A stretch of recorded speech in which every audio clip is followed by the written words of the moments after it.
또 하나님 우리와 함께 하시는 복되고 좋은 날입니다. 평강의 주께서 친히 때마다 일마다 여러분에게 복을 주시기를 간절히 축원합니다. 우리도 손을 내밀어서 우리 주위에 있는 성도님들 또 온라인으로 예배드리는 우리 성도님들 마음껏 함께 축복하십시다. 사랑하는 자여 영혼이 잘 되고 범사가 잘 되고 강건할지어다.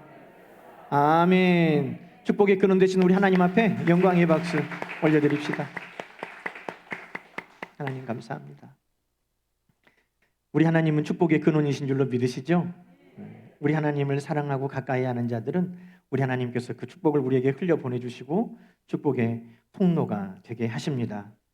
그럼 오늘 성경 말씀에는 복 있는 사람이 누구인가 하나님께서 우리에게 3번이나 반복하여 말씀하고 있습니다. 우리는 다 복 있는 자가 되기를 원합니다. 하나님은 어떤 사람을 복되다 하시고 어떤 사람들에게 복을 주시는가? 오늘 4절 말씀 한번 여러분 줄을 쳐보세요. 4절 말씀 읽겠습니다. 주의 집에 사는 자들은 복이 있나니. 누가 복이 있다고요? 주의 집에 사는 자가 복이 있답니다. 아멘이죠? 5절도 한번 읽어보겠습니다. 주께 힘을 얻고 그 마음에 시온의 대로가 있는 자는 복이 있나이다. 누가 복이 있다고요? 그 마음에 시온의 대로가 있는 사람이 복이 있다고 말씀하십니다. 12절도 한번 보겠습니다. 읽습니다. 만군의 여호와여 주께 의지하는 자는 복이 있나이다. 할렐루야. 네. 성경은 이런 자들이 복이 있다라고 분명하게 우리에게 말씀하셨는데 주의 집에 거하는 자, 그 마음에 시온의 대로가 있는 자, 주께 의지하는 자가 복이 있다고 하셨습니다.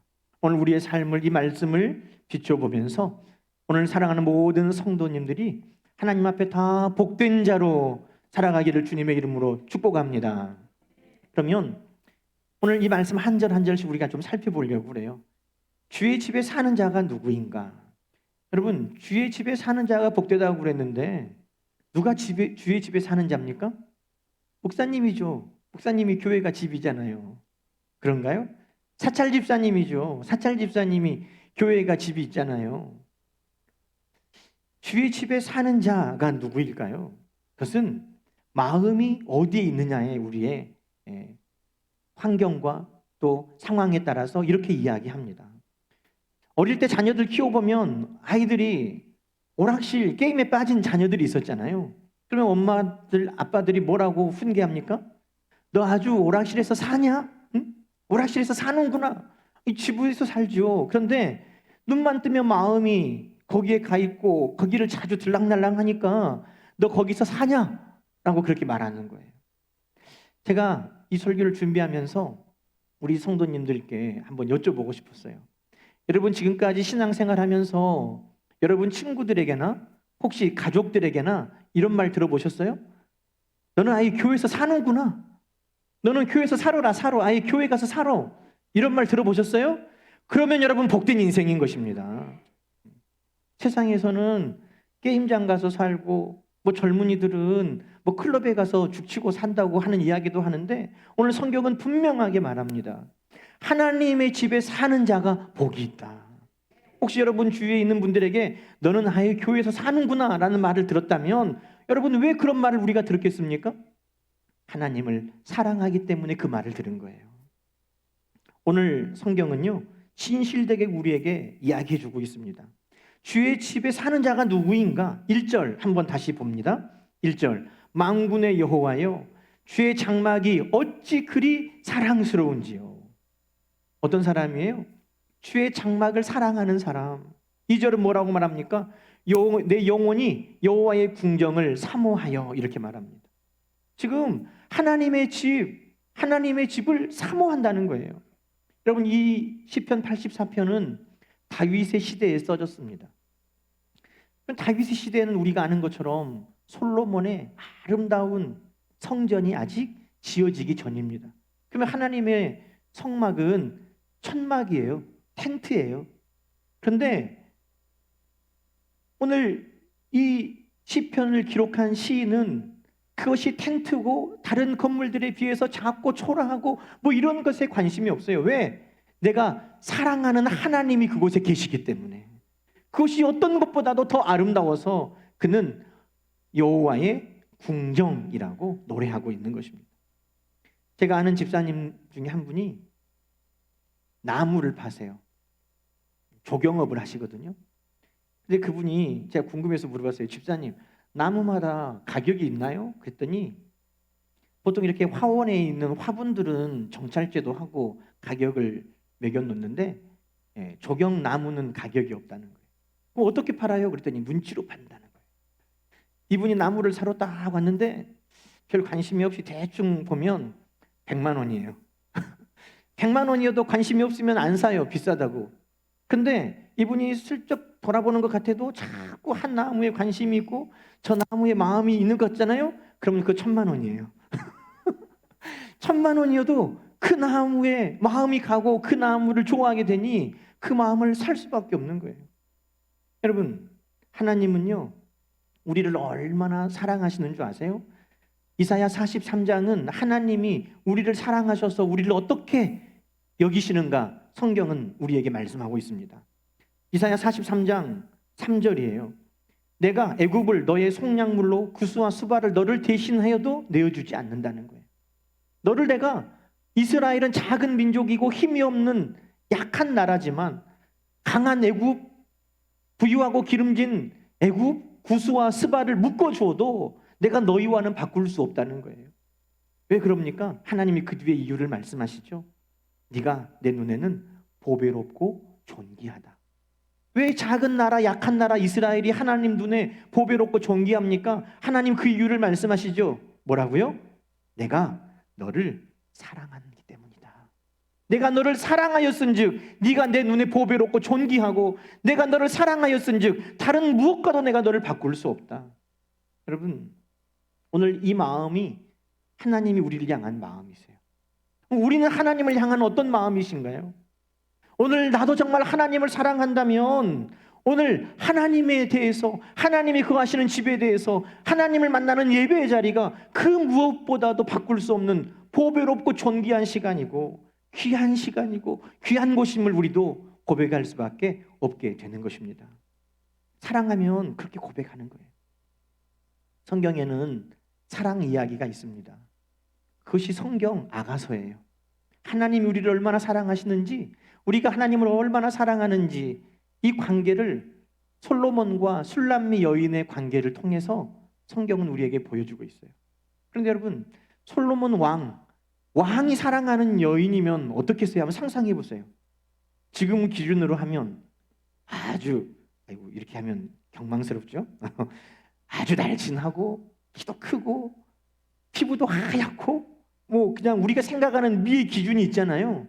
왕이 사랑하는 여인이면 그렇겠지? 라고 생각하는데 아가서에 보면 술람미 여인의 외모가 기록되어 있어요. 그 여인이 스스로 말하기를 내가 비록 검으나 이렇게 말합니다. 피부가 검다는 거예요. 근데 날 때부터 좀 피부가 거무잡잡한 게 아니라 6절에 보니까 오빠들이 그를 미워해서 너 저기 포도원 가서 논에서 과수원에서 밭에서 일해. 그래가지고 일하다 보니까 피부가 새까맣게 타가지고 시커매졌다. 근데 피부가 새까맣게 타면 색깔만 검은 게 아니라 어떻게 돼요? 거칠어지잖아요.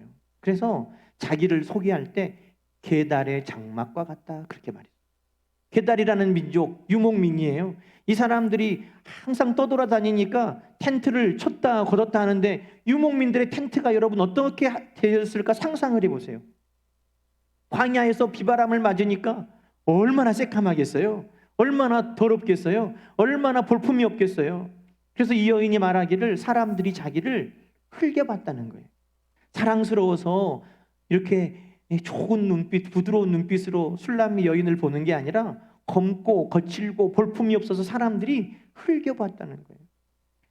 이런 외모를 가졌는데 솔로몬에게는 달랐어요. 솔로몬은 얼마나 그 여인을 사랑했는지 성경은 이 술람미 여인을 솔로몬이 뭐라고 부른 줄 아세요? 여인 중에 어여쁜 자야 그렇게 불렀어요. 내 사랑아, 내 사랑아 너는 어여쁘고 어여쁘다. 나의 사랑, 나의 어여쁜 자야. 세상 사람들은 다 새카맣고 거칠고 볼품이 없다고 흘겨보았던 그 여인을 솔로몬은 사랑하기 때문에 그렇게 보고 그렇게 불렀던 것이죠. 여러분, 오늘 우리가 하나님의 전을 보는 우리의 눈은 어떤가요?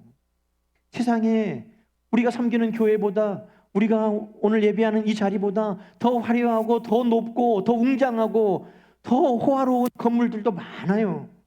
그러나 왜 우리는 오늘 하나님을 만나는 이곳이 내 마음에 그렇게 사랑스러운지, 사모할 만한지, 여러분, 그 이유는 무엇 때문입니까? 이곳이 바로 하나님이 계시기 때문입니다.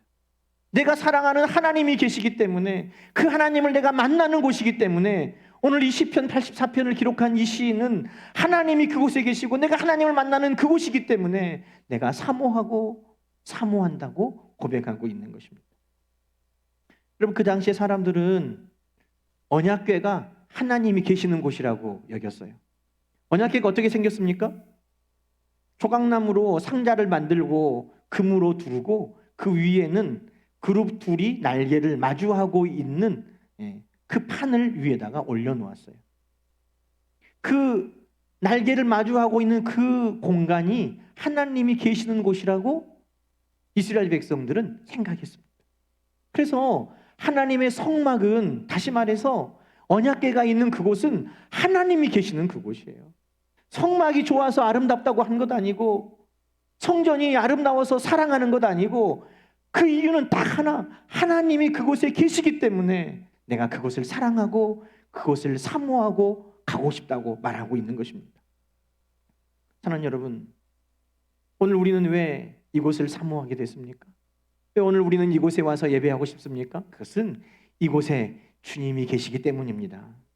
에베소서 1장은 이렇게 말합니다. 교회는 그의 몸이니, 그가 누구세요? 우리를 위하여 십자가에 달려 돌아가시고 우리의 죄를 대속하여 죽으신 그 예수 그리스도, 그분이 이 교회의 머리시고 교회는 그분의 몸이라고 성경은 말씀하고 있습니다. 그래서 우리는 주님을 사랑하여 보고 싶을 때마다 주의 몸된 교회에 오는 것이고, 우리는 주님께 사랑을 고백하고 싶을 때마다 예배에 나와서 주님께 사랑을 고백하고 있는 것입니다. 여러분, 오늘 이 시편을 기록한 시인이 하나님을 만나고 싶고 하나님과 함께 있고 싶은 마음이 얼마나 컸는지 2절에 이렇게 말합니다. 여호와의 궁정을 사모하여 내가 쇠약해졌다. 너무 사랑해서 내가 병이 들었다는 거예요. 여러분, 이 병을 무슨 병이라고 하죠? 상사병. 어떻게 하셨어요? 이 상사병이요, 의학 사전에도 없어요. 그런데 국어 사전에 있어요. 남녀가 마음에 든 사람을 몹시 그리워해서 생기는 병, 사랑 때문에 생기는 병, 이게 상사병인데, 오늘 이 시편을 기록한 시인은 하나님을 사랑하고 하나님을 사랑하여 그 하나님의 성전을 사모하여 내 마음에 병이 들었다고 그렇게 이야기하고 있어요. 여러분, 코로나로 인해서 우리가 교회를 출입할 수 없을 때, 예배 드릴 수 없을 때 많은 분들이 힘들어했어요. 교회에 갈 수 없는 것 때문에 우울증이 오고, 예배 드릴 수 없는 것 때문에 힘이 들고. 왜 그러니까? 세상 사람들은 이해할 수 없지만 우리는 알아요. 왜? 사랑하는 하나님을 만날 수 없으니, 사랑하는 하나님을 예배할 수 없으니, 그것이 성도에게는 무엇과도 바꿀 수 없는 고통의 이유가 되었던 것입니다. 오늘 이 시편을 기록한 시인이 말한 것처럼 하나님을 사랑하여 주의 전을 사모하여 예배를 사모하여 내가 쇠약해지고 병이 들었습니다. 우리의 모습이에요. 여러분, 하나님은 오늘 누구를 복되다고 하시느냐? 하나님을 사랑하여서 하나님의 성전을 사모하고 그 성전을 사모하여 거기에 머무르는 자를 하나님은 복되다고 말씀하고 계시는 것입니다. 이스라엘 백성들은 하나님을 사랑하는 마음을 성전을 순례하면서, 성전을 출입하면서 확인하고 격려하며 믿음을 지켜왔습니다. 오늘 우리도 하나님을 사랑하는 것 어떻게 하나님 앞에 드러낼 수 있습니까?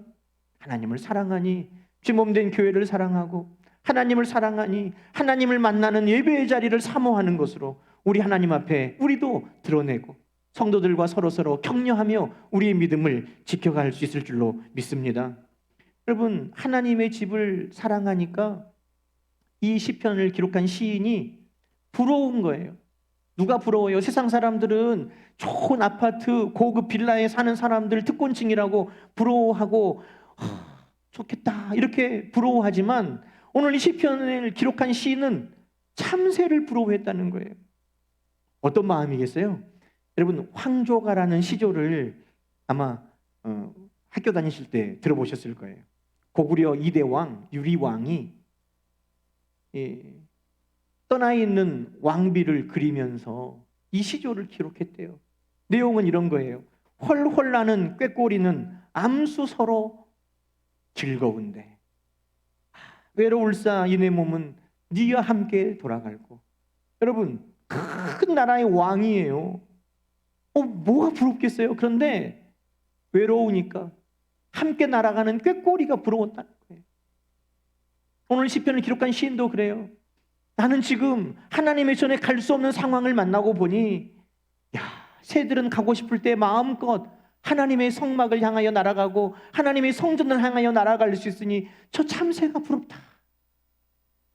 성경의 참새는 가장 하찮은 짐승 중에 하나예요. 우리 주님께서 한 아사리온의 참새 2마리가 팔리는 것을 너희가 알지 못하느냐. 그 참새도 하나님께서 먹이시거든. 이렇게 말씀하시면서 참새가 아주 하찮은 것에 대한 대명사로 예를 드셨어요. 여러분, 그런데 이 시편의 시인은 그 참새가 부러워. 왜? 하나님의 집에 마음껏 가고 싶을 때 갈 수 있고 드나들 수 있는 그것이 이 참새의 특권이라고 여겼기 때문에 그것이 참 부럽다라고 이야기하고 있다는 것입니다. 여러분, 하나님의 집에 머무는 것이 얼마나 특권인지를 오늘 기억하고 감사하는 여러분 되기를 축원합니다. 제가 오늘 이 설교를 준비하면서 제가 처음 목사가 되고 싶었던 그때를 떠올려 봤어요. 제가 중학교 3학년, 고등학교 1학년 무렵인데 그때 학생회 임원을 하면서 친구들과 함께 시간만 있으면 교회에 갔어요. 교회 가서 찬양 연습도 하고 친구들하고 수다도 떨고 그러는데 교회에 있으면 전화가 오죠. 집에서 전화가 와요. 그래서 이제 전도사님이나 목사님이나 사찰 집사님이 야, 누구 집에서 전화 왔다. 얼른 가라. 그럼 한 명씩 집에 불려가요. 교회에 있는 게 좋은데 교회에 오래 있을 수가 없어요. 그때 제가 어린 마음에 교회에 계속 있으려면 어떻게 하면 좋을까 생각해 보니까 목사님이 돼야 되겠더라고요. 아니, 목사님 교회에 있다고 누가 부르겠어요? 누가 집으로 가라고 부르겠어요? 그때 제 마음에 교회에 있는 게 너무 좋아서 목사가 되고 싶다는 처음 마음이 그때 들었어요. 사랑하는 여러분, 누가 복 있는 사람이에요? 성경은 하나님의 말씀은 분명하게 우리에게 말씀합니다. 하나님을 사랑해서 그 사랑하는 마음으로 하나님의 전을 사모하고 하나님의 전을 출입하는 자가 복이 있다. 오늘 그 삶이 여러분의 삶이 되기를 주님의 이름으로 축원합니다. 두 번째는 여러분, 주께 힘을 얻고 그 마음에 시온의 대로가 있는 자가 복이 있다고 그랬습니다. 그 마음에 시온, 예루살렘, 하나님이 계시는 그곳을 향하여 나아가는 대로, 큰 길이 놓였다는 거예요. 여러분, 저 어릴 때 할머니께서 그러셨어요. 신장로에 나가면 위험하니까 가지 말라고. 신장로가 뭔지 아시죠? 옛날 분들은 다 그냥 비포장 구불구불한 좁은 길만 보다가 새로 만든 아주 넓고 반듯한 그런 길을 보니까 그게 신장로예요. 여러분, 그 큰 길은 편리하게 빠르게 다닐 수 있는 길입니다. 그런데 하나님의 집을 향하여, 하나님이 계시는 그 예루살렘을 향하여, 그 시온을 향하여 가는 그 길이 어떤 길이라는 거예요? 큰 대로가 마음 안에 있다. 여러분, 그러세요? 제가 부목사 때 제가 처음 맡은 교구는 교회에서 멀었어요. 원래 그런 거예요. 선임 목사님들 교구는 교회에서 가까운 곳이에요. 신방하시기 편하게. 근데 제가 제일 막내니까 제가 맡은 교구는 제일 멀었어요. 그런데 교회에 봉사할 일 있으면 교구 권사님들, 집사님들 이렇게 교회에 오시라고 불러야 되는데 제가 늘 마음이 미안했어요. 그런데 교회에 무슨 일만 있으면 앞장서서 일하시는 권사님이 계셨는데 그분 집이 보니까 제가 갈 때마다 봉고차로 그분을 모셔다 드렸어요. 그런데 어느 날 그분이 차 안에서 하신 말씀이 저를 부끄럽게 만들었어요. 그분이 그러시는 거예요. 목사님, 교회 봉사할 일 있으면 언제든지 거리낌 없이 저에게 전화하세요. 그러는 거예요. 그래서 제가 권사님, 아니 권사님 집이 너무 멀어서 제가 오시라고 하기가 너무 죄송해요. 그랬더니 그분이 이렇게 말씀하는 거예요. 목사님, 우리 집에서 교회가 먼 게 아니에요. 교회에서 제 집이 먼 거예요. 여러분 똑같은 말인 것 같아요. 다시 한번 제가 말씀드릴까요?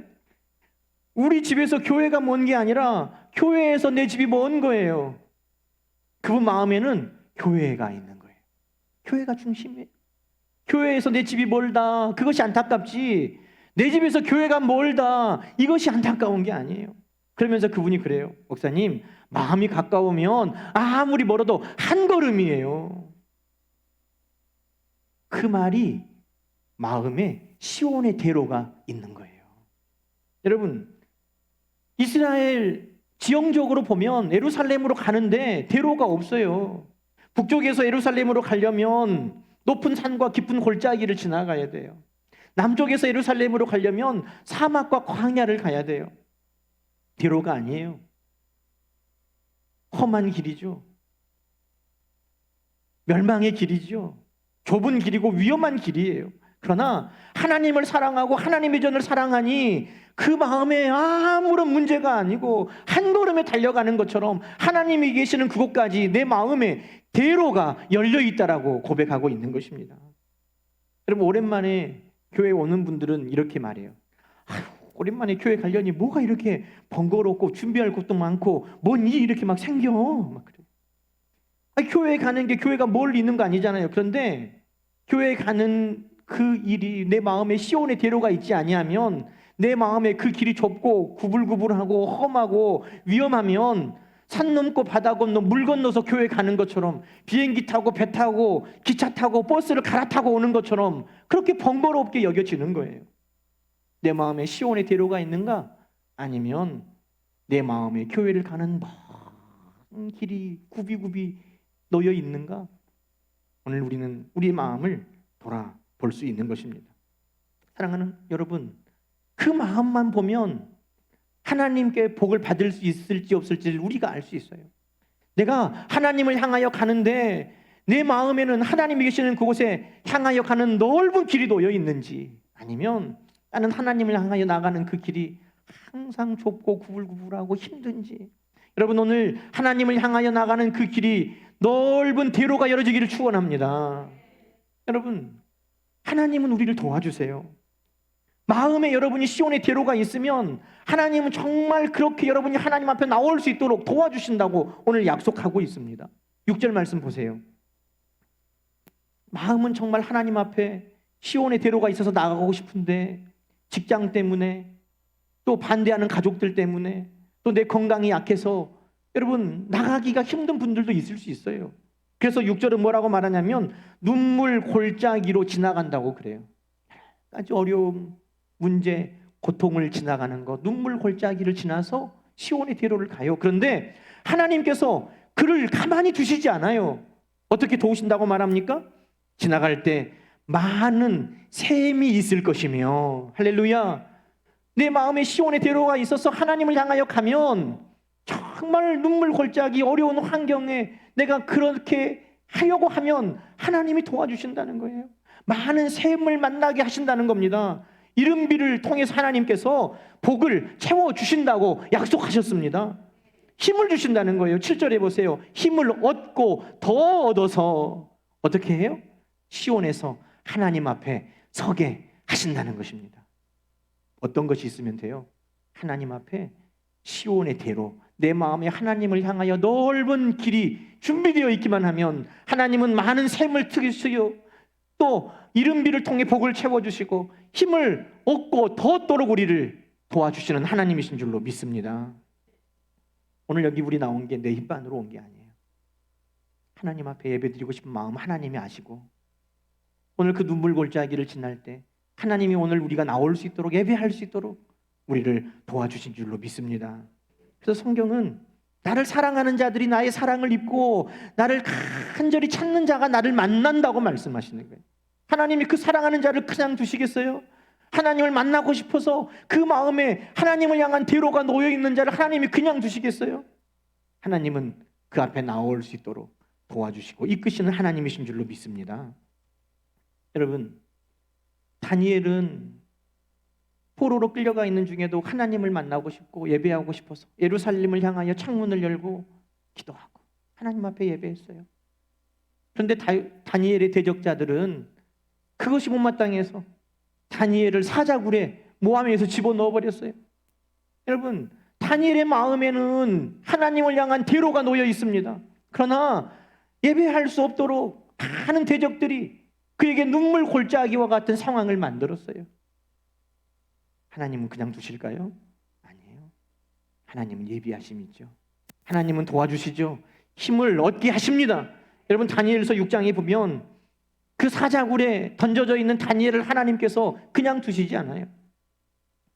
사자의 입을 막으시고 다니엘을 살려주시고 대적들이 그 사자굴에 들어가서 다 멸망당하게 하시고 그리고 다리오 왕을 통해서 예배할 수 있는 환경을 열어버리십니다. 26절에 보니까 다리오 왕이 이렇게 모든 백성들에게 공포를 합니다. 다니엘이 하나님 앞에 너희는 떨며 두려워해라. 그분이 살아계시는 하나님이시고 영원히 변하지 않는 분이시다. 하나님의 나라는 멸망하지도 않고 그분의 권세는 무궁할 것이고 그분은 구원하시고 건져내시고 하늘에서든지 땅에서든지 기적과 기사를 행하시는 분이시다. 다니엘을 구원하여 사자 입에서 벗어나게 하신 분이 하나님이시다. 여러분, 오늘 우리도 하나님 앞에 예배하고 싶은 마음만 있으면 하나님은 많은 샘물을 우리를 위하여 열어주시고 이른비를 통해 우리에게 복을 채워주시고 힘을 얻고 더 얻게 하여 주셔서 하나님의 시온의 앞에 우리를 세워주실 줄로 믿습니다. 그 은혜가 오늘 여러분에게 있기를 주님의 이름으로 축원합니다. 여러분 마음에 시온의 대로가 있기를 주님의 이름으로 축원합니다. 그 사람이 복 있는 거예요. 마지막으로 하나님은 오늘 우리에게 주님을 의지하는 자, 주께 의지하는 자가 복 있다고 말씀하셨어요. 여러분, 주님을 의지하는 자, 그러니 주님의 집을 사모하고 주님을 만나기를 사모하는 거예요. 어제 어떤 집사님이 그러셨어요. 목사님, 진짜 힘들어도 죽을 만큼 힘들면 죽을 힘을 내서라도 교회에 오죠. 진짜 몸이 아프면, 진짜 몸이 힘들고 그러면 더 하나님 앞에 나올 수밖에 없죠. 그래요. 그게 하나님 의지하는 거예요. 그냥 내가 평안할 때 할 수 있을 때 하나님 앞에 나오는 게 아니라 정말 내가 죽을 것 같고 힘이 들 때 하나님 앞에 가고 싶은 마음, 그게 하나님을 의지하는 것입니다. 제가 군대 첫 주 훈련 받을 때 진짜 죽을 것 같더라고요. 제가 군대 엄청 어려운 데 나온 지 여러분 아시죠? 특공대, 지구방위 특공대에서 훈련을 첫 주 받는데 말 한마디를 좋게 하는 사람이 없어요. 군기가 바짝 들어야 된다고 막 도끼 있는 눈을 뜨라는 거예요, 우리한테. 나같이 착한 사람이 어떻게 도끼 있는 눈을 뜨겠어요? 막 빠릿빠릿하고 도끼 있는 눈을 뜨고 막 목소리에도 악이 들어가야 된다고 막 그렇게 다그치면서 말 한마디를 좋게 안 하는데 막 험악한 분위기를 만드는데 막 죽겠더라고요. 그런데 그 한 주 훈련 받으면서 제 마음 안에 간절한 마음이 있었는데 교회만 가면 살겠더라고요. 주일에 예배만 드리면 내가 살 수 있을 것 같아요. 그 한 주에 얼마나 예배를 사모하고 주님의 전에 집에 가는 것을 사모했는가 몰라요. 내가 예배만 드리면 살겠다. 멀리서 교회 가는 십자가를 보는데 십자가 보일 때부터 울고 교회를 들어갔어요. 교회만 가면 살겠다. 여러분, 그 마음이 주님을 의지하는 겁니다. 다른 무엇과도 바꿀 수 없는, 내가 주님 앞에 가면 살겠다, 내가 주님 앞에 가면 내가 살겠다 하는 그 마음이 강하게 우리에게 있을 때, 그때 주님을 의지하는 자로 하나님이 인정해 주시는 것입니다. 여러분, 주님을 의지하는 자 하나님이 그냥 두실까요? 오늘 9절부터는 또 주님을 의지하는 자에게 어떤 복을 주시는지 말씀하고 있습니다. 9절에 보니까 하나님은 우리의 방패시다. 11절에 보니까 하나님은 해요 방패시고 하나님은 은혜와 영화를 주시며 좋은 것을 아끼지 아니하고 주신다는 거예요. 누구에게? 주님을 의지하는 자에게. 할렐루야. 여러분, 태양이 모든 만물에게 빛을 비추고 따뜻하게 하고 성장하게 하고 생명을 공급하는 것처럼 하나님은 오늘 우리에게도 그와 같은 하나님이십니다. 하나님을 의지하는 자에게 그런 복을 주십니다. 방패시라는 거예요. 시편 91편에 보면 하나님을 방패로 삼는 자들은 어떤 보호하심을 받는가? 그냥 말씀을 읽는 것으로 대신하겠어요. 지존자의 은밀한 곳에 거주하며 전능자의 그늘 아래에 사는 자요, 그는 우리의 피난처요 요새요 나의 의리하는 하나님이신데 그분이 사냥꾼의 올무에서 심한 전염병에서 우리를 건지실 것이로라. 너를 그의 깃으로 덮으시며 날개 아래에 피하게 하시리로다. 하나님은 방패와 손방패가 되시고 밤에 찾아오는 공포와 낮에 날아오는 화살에서 너희를 보호하시고 어두울 때 퍼지는 전염병과 밝을 때 닥쳐오는 재앙에서 너희를 지키시리라. 1000명이 왼쪽에서 10,000명이 오른쪽에서 엎드러지고 넘어져도 하나님이 너희를 지켜 보호하여 주신다. 여러분, 하나님을 의지하는 자에게 하나님은 이렇게 방패가 되어주시는 것입니다. 모든 좋은 것을 주신다고도 약속했지 않습니까? 로마서 8장 32절, 우리가 정말 좋아하는 말씀이죠. 함께 읽어볼까요? 자기 아들을 아끼지 아니하시고 우리 모든 사람을 위하여 내주시니가 어찌 그 아들과 함께 모든 것을 우리에게 주시지 아니하겠느냐. 아멘. 하나님을 의지하는 자에게 하나님은 좋은 것을 주셔요. 야고보서 1장은 말합니다. 온갖 좋은 은사와 온전한 선물이 다 위로부터 빛들의 아버지께로부터 우리에게로 내려온다는 것입니다. 사랑하는 여러분, 하나님 만나면 살겠다 하는 그 간절함이 하나님을 의지하는 것입니다. 내가 교회만 가면 예배만 드리면 내가 살겠다 하는 그 믿음이 하나님을 의지하는 것입니다. 그런 자에게 하나님께서 오늘 이런 복을 주신다는 겁니다. 여러분, 말씀을 이제 정리합시다. 누가 복 있는 삶을 살까요? 하나님의 전에 사는 삶, 하나님을 사랑하기 때문에 그 마음이 하나님께, 하나님의 집에 가 있는 사람, 하나님이 그를 사랑하시고 축복하신다는 겁니다. 누가 복 있는 사람이에요? 그 마음에 시온의 대로가 있어서 하나님을 향하여 갈 때 아무런 거리낌 없이 하나님을 향하여 나아가려는 그 마음이 있는 사람을 하나님은 도와주시고 하나님 앞에 설 수 있도록 인도해 가신다는 겁니다. 하나님 만나면 내가 살겠습니다. 하나님을 힘껏 의지하는 자에게 하나님께서는 해와 방패가 되어주시고 뭔가 좋은 것으로 채워주신다고 약속하고 있습니다. 여러분, 이 복을 오늘 예배하는 여러분 모두가 풍성하게 받기를 주님의 이름으로 간절히 축원합니다. 함께 기도하십시다. 하나님 아버지, 감사합니다. 오늘 하나님을 사랑하여 하나님의 전을 사모하고 예배를 사모하고 이 자리에 나오기까지 우리를 도와주신 하나님 앞에 모든 영광을 올려드립니다. 하나님, 오늘 복 있는 자는 이와 같은 자라셨사오니 주의 장막에 날마다 구하는 자들 되게 하여 주시고 하나님의 전을 향할 때 내 마음에는 시온의 대로가 열어지게 하여 주시고 하나님을 힘껏 의지하는 우리의 삶이 되게 하여 주시옵소서. 그래서 오늘 주님이 예비하신 아버지 그 샘물을 얻고 이른비를 통해 복을 채워주시고 하나님께 힘을 얻고 더 얻게 하여 주시며 오늘 해요 방패이신 하나님의 도우심을 얻고 뭔가 좋은 것을 아낌없이 내어주시는 우리 하나님의 복을 간증하는 주인공들 다 되게 하여 주옵소서.